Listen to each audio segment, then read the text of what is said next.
I'm back again. I've got a bit of a different video for you today actually. Today I want to raise a little bit of awareness. So there's no shopping, there's no kids days out, it's literally just me having a quick chat. I don't know how many of you are aware that I'm actually colourblind. So I do have colour vision deficiency. And that's really rare for girls actually. But what I wanted to do was just try and raise a bit of awareness, because there's lots of coping mechanisms that I have developed through the years to help myself. But I thought, I wonder how many people know what they can do to help someone that's colourblind. Colour vision deficiency is different in many cases. There's lots of different types. The type that I am is most commonly known, I won't give you the scientific term, as red and green. So the types of colours that I struggle to tell the difference between are things like green and brown, yellow and lime green, blue and purple or blue and lilac. So not too different to each other, but obviously very clear to see the difference for someone who doesn't have a colour vision deficiency. It is rare for girls to be colourblind, and it is hereditary. So my dad was very colourblind, and probably most of his brothers I think also. And my mum is a carrier, so it runs in my mum's family, but she isn't colourblind. So the chances are when a female carrier and a male who is colourblind have a child, if it's a girl, they're more than likely going to be colourblind. So that's how I ended up being colourblind.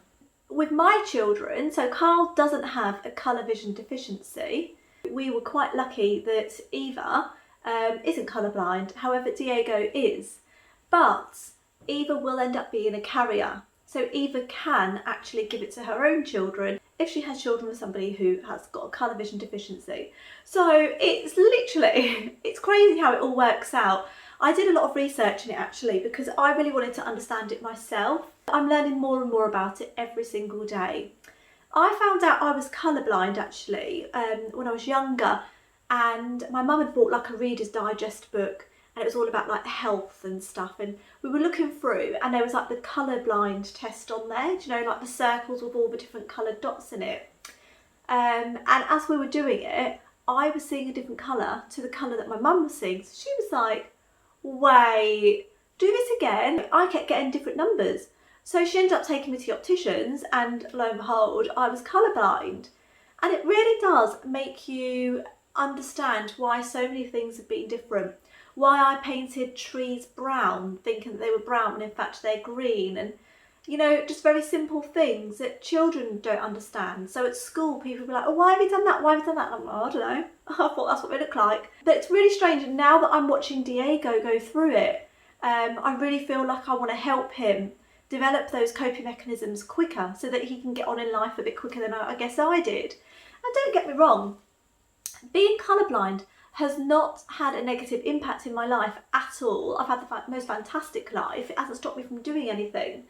But it honestly, it does impact my life almost every single day. There's things that are really simple that it actually affects. So for instance, if somebody sends me a spreadsheet at work and it's colour coded, I'm lost. If somebody sends me an email and they say, read my comments in red, half the time I can't really see what their comments are. So it's things that people don't even realise will affect me that they do. Obviously there's the clothing aspect of things, and I've managed to get by okay with a couple of accidents. I remember when I first started dating Carl actually, and I got ready and I was like, how do I look? And he was like, your handbag, it doesn't match your outfit. And I was like, doesn't it? And he said, no, your handbag's green and your outfit's pink. I was like, oh. And I honestly genuinely thought I had a metallic pink handbag on. So yeah, I've had a couple of little mishaps, but I think people are quite used to the fact that I've got a crazy dress sense anyway, so they're quite forgiving of me matching random colours.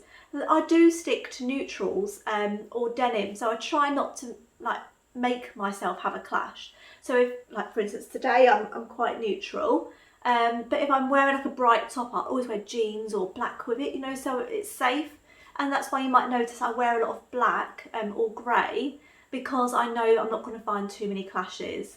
When you're colourblind, you get used to hearing the same questions. So the first thing that people always say to me is, do you see black and white? And I guess actually, if I'm honest, The word colourblind is quite misleading. We should use colour vision deficiency, because I'm not blind to colour. I see colour. It's just that I don't always understand exactly what colour I'm seeing, and that's the difference. So yeah, probably we shouldn't always refer to it as colourblind, but then people just need to be a little bit more aware of that as well. Then I'll get asked, what colour's this? What colour's that? And then if I get it wrong, I get asked more questions so until I actually get something right. And then when I do get a colour right, then people will be like, are you sure you're colourblind then? I thought you're not meant to see colours. And it's like, oh, so annoying. There's loads of different reasons why I can't see certain colours. Sometimes it's lighting, like I really need good lighting, which is why most of my house is really bright, because I do see better when it's bright. And then also it's when colours are blended together, that's where I find it really difficult. So if I've got like one colour, I'll probably be quite okay with it. And if I can't tell straight away what colour it is, I'll know it's one of two. So I've got quite good like that. But then, do you know, if you mix loads of colours together and you say like, pick out this colour, oh no, it'll really throw me off. Colour blindness is one of those things where people feel like it's okay to exploit it. And I don't mind people being inquisitive, but I'm sure that anyone with colour blindness will tell you it's really frustrating when you're like a performing monkey and people are forever saying, can you see this, can you see that? It's just like, oh God. Instead of trying to understand what I can and can't see, try and just help me. So that's why I thought I'll put this video together and give you some tips on what you can actually do to help somebody that's colourblind, or even help yourself. So the obvious thing would be to purchase some colourblind glasses, which I haven't actually tried yet myself. They're really, really expensive. And I kind of feel like, I don't know how I feel when I put them on, because I've seen the videos and people get really emotional about it, and that's great. But then also, I'm at the moment, quite ignorant. I don't know what I can't see. And, you know, to me, the world is bright and beautiful. So I feel like I don't think I'm missing out. It would just be really nice if I could find a way around it. So today I'm going to share with you some tips of how to work around colour blindness. When I first started working, one of my jobs was at a workwear company. And we used to provide uniforms to people at places of work, including hospitals. So there would be different like tabards and nursing outfits that we would provide. I didn't know at the time that certain places had a different colour for a grade. So for instance, if you were junior, you'd wear one colour. If you were more senior, you'd wear another colour. I didn't know about this. And we used to have pale blue and lilac. And to me, they looked identical. I could not tell the difference between them. And I accidentally once gave a lady the wrong colour. So it was like a mail order type thing. So you pack it, they come and collect it. And I accidentally gave her the wrong colour outfit, and she was furious. She came marching back and she was like, you've given me this colour. I'm working at this level. And you know what? I was really scared at the time, because I was like, oh no, this lady's really angry. I don't know what I've done. And all it was is I just literally put the wrong colour in. It cost the same, so the only thing was the wrong colour. So we swapped it over, but then that's when we decided as a branch that we would start to label the pale blues and lilacs. The rest of them I was pretty okay with, because there weren't too many similar colours. So just when the orders came in, we would just get a tiny little sticker and we'll just put pale blue or lilac and stick it onto the front of that packet. So as it was on the shelf, I could see as I looked along which ones there were. Easy. That's a really quick fix you can use in most things. I try to do that with Diego at home. I try and buy certain crayons that will say what colour they are. So labelling is really, really good and really helpful. It's funny that I've said that actually, because I do that, but also within our household, colour really isn't a thing. So if I've got a picture and I've got a blue dragon on there, nobody will question me. No one won't even say like, why have you coloured it that colour, because we don't mind. If I put a pink top on Diego, he doesn't even bat an eyelid. No one really says anything, because for us there is no stereotype connected to that colour, because it doesn't mean anything to us. So I quite like that in a sense. But then also when it comes to like drawing and colouring and stuff, if the kids are taking things to school, I really want Diego to try and get it right, Because what I don't want then is for his friends to say, oh, why have you done that colour? And then for him to be a bit like, oh, I thought that was the right colour. So little things like that, labels are really, really helpful. Other things are learning how to understand if fruit's ripe, because don't forget, we really struggle to see if a banana is green or yellow. So for me, I just try and look for different signs that fruit might be ripe. So the skin on a banana tends to be a bit tougher until it gets ripe and it softens up as it goes along. So I just use these little techniques to know when things are ready. And I'll do the same with like avocados. Like I can't tell a difference in the colour of avocados. So I just give it a little squeeze and I'll know kind of whether or not that's going to be ripe enough for me to eat or not. So there's some of the things. But when it comes to cooking, I really, really struggle with meat. I can't tell if meat's pink, and that's really bad when you're kind of cooking chicken. So I've just invested in a thermometer. It's a really simple fix. Just stab it inside the food and see what temperature it is, and then you can't go wrong. So there's lots of little fixes like that you can do that really helps. If you're not colourblind yourself, think about how you can help somebody else by investing in some of these things for them. I think there's a lot to be done with regards to what happens when you go to shops or when you're out and about, because there isn't enough focus on colour blindness, if I'm honest, externally. For instance, light indicators. I mean, traffic lights, of course, we can tell top, middle, bottom. But I'll tell you what, I almost had a meltdown when I went to Aldi for the first time and they had the light indicator to tell you when you could go in. I didn't know if it was red or green, and if I'm honest, I had to ask somebody and then I realised which side it was on, and now I always know. But it's like, that can be quite stressful, and you don't always like to ask in public. So another thing that I really, really don't understand is why clothing companies don't put a colour on every single item of coloured clothing or fabric that they sell, or anything really. I went and bought some food containers to go on my kitchen shelves, and I already had some, so I just wanted to get a couple more. And if I didn't have either with me, I would have got the completely wrong colour. I picked up pink, and it wasn't until we got to the till, she was like, oh, are they for our house? I said, yeah. She said, oh, that's not the colour you've got, Mum, you have grey, they're pink. And the thing is, I didn't know if she was winding me up or not, because she does that sometimes, teases me. So I said to the cashier, are these pink or grey? And they said, oh no, they're pink. So I had to go back and swap them. But if that tub was labelled and it just had a colour on it, it would have saved me the embarrassment of having to like, oh, 1 minute, sorry everyone who's waiting to go to the till, I need to change this. And it is quite embarrassing sometimes. And Carl always says, oh, just ask somebody. But it's not that easy. If I say to someone, can you tell me what colour this is? They'll either look at me as if I'm crazy or ask me why. And that does happen. There's hardly any time that I've ever done that as someone just said what colour it is. So I have to then explain, oh, I'm colourblind. Oh, I thought that was rare in girls. Yeah, it is rare in girls, but I'm the rarity. I'm colourblind. Oh, what can you see? And you just think, I just want to know what colour these curtains are. Do you know what I mean? I don't want to tell you all about this vision deficiency that I have. If you want to know more, go research it. But don't get me wrong, I'll educate people, but not when I want to quickly nip out and do a shop and then all of a sudden the shopkeeper's asking me all these questions. Just make it easier for people to be more independent. I don't know why we don't do that. And I really, I encourage all shops to do this because it makes a huge difference to my life. Primark always labels their clothes with a colour. That's one of the reasons why I love Primark. B&M tend to, 99 times out of 100, any of their soft furnishings will tell you on the back what colour it is. How is it that difficult? Just stick it on there. I think you can tell that bugs me a little bit, but I've got to move on from there now. Other light indicators where it does affect me is if I'm charging something and people say, oh, when it's green it's charged, when it's red it needs charging. I don't know the difference, but you know, that's not the be all and end all. It doesn't affect my life that much.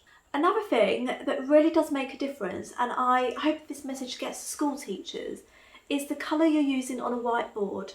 I would always say just stick to black on white, or white onto a blackboard if you're using that. Because when you start introducing colours, and then you've got the light that shines onto the board as well, so it's like glaring. Honestly, sometimes I can just not see what's on a whiteboard, and at school that was the biggest thing for me, because I would always have to sit right at the very front so that I was closer to it and I could try and make it out. But it's, you know, you're drawing attention to people again then. Just use black. You don't need to go into all these funky colours, you're just writing. So I really would just say, please just use black on a whiteboard and white on a blackboard. So much easier. There's a few apps out now that are supposed to help you identify a colour. And I have downloaded a couple of them, I'm not going to lie. And sometimes they work, other times it's a bit tricky because they're not quite precise, or the lighting that I'm in isn't giving a true representation of the colour that I'm seeing. So they're all right, but I wouldn't rely on those. And I know that there's a lot of technology where you can have like a colourblind mode on a game or a TV, and they're good too. They're really good too. So perhaps give it a try and see if it works for you, or if you know someone, let them know that these things exist. But I will go back again to just saying, remember labels. Labels are so good. So when I mentioned earlier that it can affect me at work, when people send me a spreadsheet, or if people write, say, notes in a different colour, if I have a spreadsheet and someone just writes in the box what something is rather than put a colour, that works so much better for me. Even if they want to colour code it for their own purposes, but just write in the box what that actually means. Or if you've got a chart, label the chart. It's just much better for me rather than having to work it out or ask somebody. I could go on, if I'm honest, I could sit here all day and tell you and talk about the things that it's affected in my life. I mean, just recently, you probably watched the video where I was annoyed at myself because I tried to touch up the wall in the kitchen and used a completely different colour paint. So we've got light grey walls and I thought I'd use the right colour, and actually now we've got these big like splodges of different colour paint in the kitchen. So things like that, I think I really just need to ask help and leave those things to Carl. But you know, sometimes I just want to get something done and just do it completely wrong. There's loads of stuff that it impacts in my life every single day. But what I would say is I'm not missing out. I don't think I'm missing out on anything anyway. Whether or not my garden looks even more glorious than I think it does, I don't know. But I already feel, when I go out and I look at the flowers, I already feel such a beautiful feeling. In our house, there is no colour stigma whatsoever. With Diego and I not seeing colours, we just don't focus on the colour of things. And actually that's so nice. It is hard for Diego and I to have a favourite colour. So I picked grey, and that's probably just because at the moment that's the colour I surround myself with. So we just kind of say, oh, my favourite colour is grey. But Diego changes his favourite colour every single week.